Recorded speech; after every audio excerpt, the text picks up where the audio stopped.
With hypercalcemia, hyper means over and calc refers to calcium, and emia refers to the blood. So hypercalcemia means higher than normal calcium levels in the blood, generally over 10.5 milligrams per deciliter. Now, calcium exists as an ion with a double positive charge, Ca2+, and it's the most abundant metal in the human body. So I know what you're thinking. Yeah, we're all pretty much cyborgs.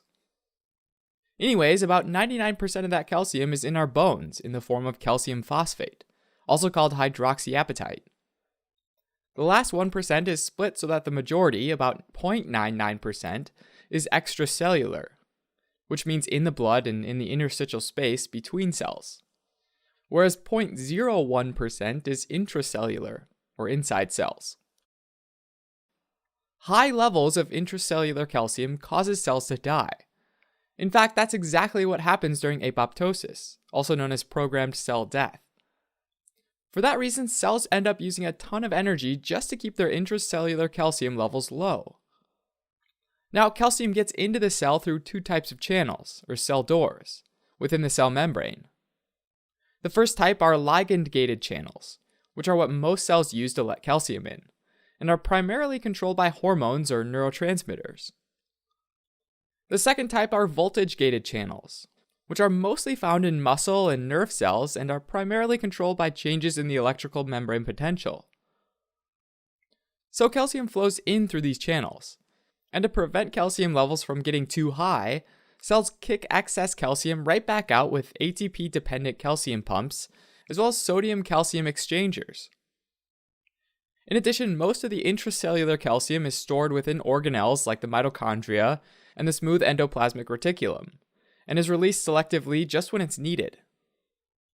Now, the majority of the extracellular calcium, the calcium in the blood and the interstitium, is split almost equally between two groups: calcium that's diffusible and calcium that's not diffusible. Diffusible calcium is separated into two subcategories: free ionized calcium, which is involved in all sorts of cellular processes like neuronal action potentials, contraction of skeletal, smooth, and cardiac muscle, hormone secretion, and blood coagulation, all of which are tightly regulated by enzymes and hormones. The other category is complex calcium, which is where the positively charged calcium is ionically linked to tiny negatively charged molecules, like oxalate, which is a small anion that's normally found in our blood in small amounts.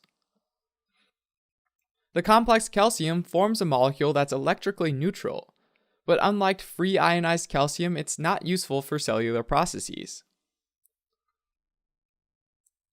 Both of these are called diffusible because they're small enough to diffuse across cell membranes. Finally, though, there's non-diffusible calcium, which is bound to negatively charged proteins like albumin, and the resulting protein-calcium complex is too large and charged to cross membranes, leaving this calcium also uninvolved in cellular processes. When the body's levels of extracellular calcium change, it's detected by a surface receptor in parathyroid cells called the calcium sensing receptor. This affects the amount of parathyroid hormone that gets released by the parathyroid gland. The parathyroid hormone gets the bones to release calcium and gets the kidneys to reabsorb more calcium so it's not lost in the urine, as well as synthesize calcitriol, also known as active vitamin D. Active vitamin D then goes on to cause the gastrointestinal tract to increase calcium absorption. Altogether, these effects help to keep the extracellular levels of calcium within a very narrow range, between 8.5 to 10 milligrams per deciliter. Sometimes, though, total calcium levels in the blood, which includes diffusible and non-diffusible, can vary a bit, depending on the blood's pH and protein levels. This happens because albumin has acidic amino acids, like glutamate and aspartate, and these have carboxyl groups that are in the form of COO- or COOH. Overall, the balance of COO- and COOH changes based on the pH of the blood.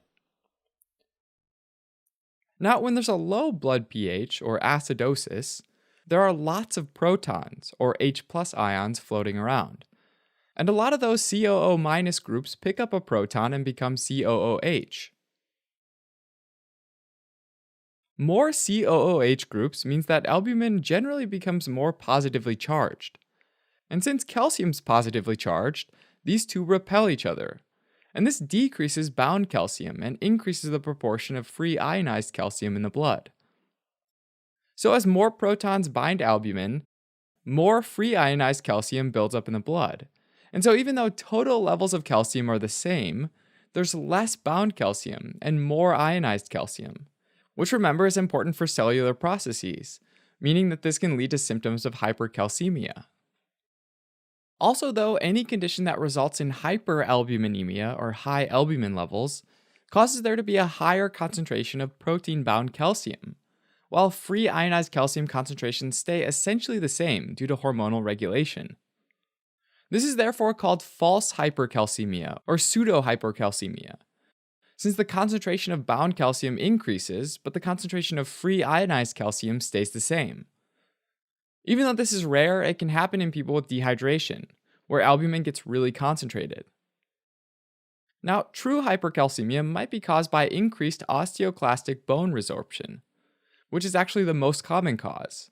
And this is where osteoclasts, which are little bone-eating cells, frantically break down the bone and release calcium into the blood.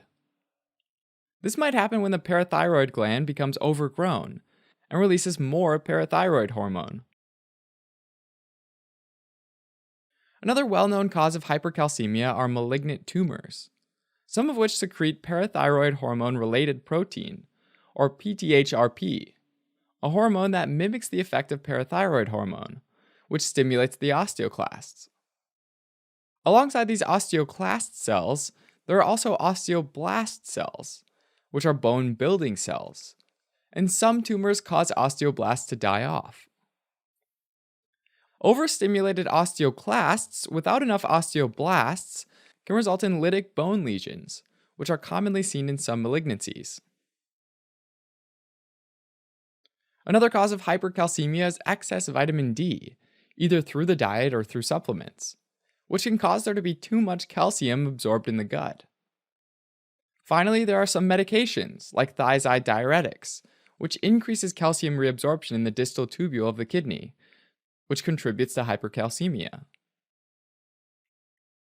High levels of ionized calcium affect a variety of cellular processes, in particular electrically active neurons. Normally, calcium ions stabilize the resting state of the sodium channels, which prevents them from spontaneously opening and letting sodium ions enter the cell.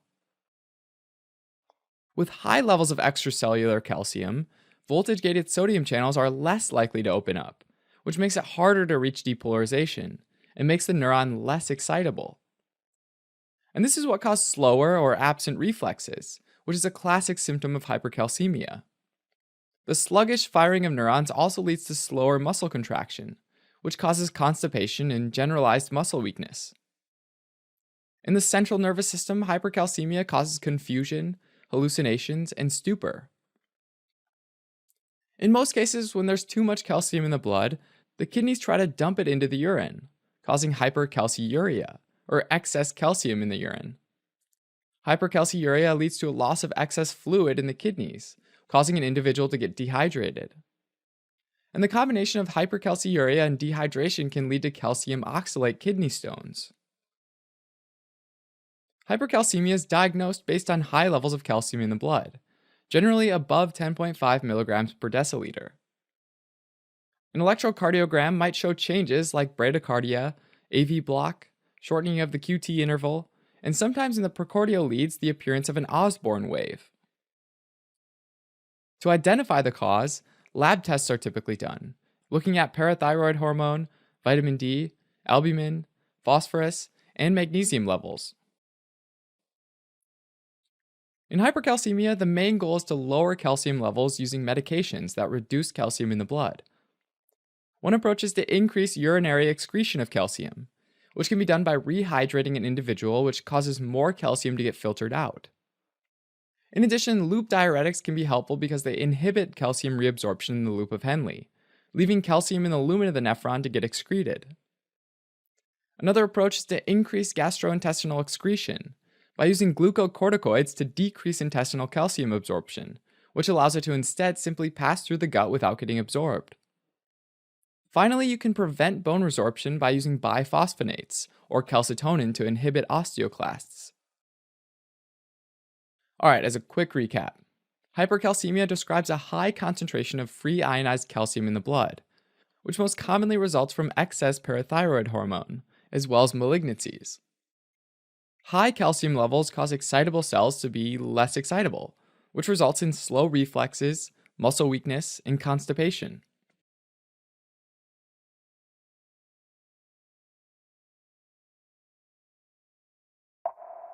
What's going on, guys? Thanks for watching. Happy Friday. Well, it's Friday for me, so happy Friday to me.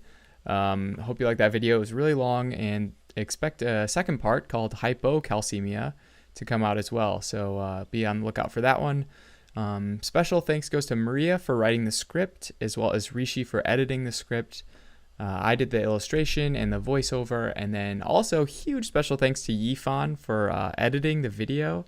I went back and forth with him for a long time, and so huge thank you for putting up with my edits. Other than that, you guys can always support us on Patreon or subscribe to our channel and follow us on social media. All right, guys. Bye.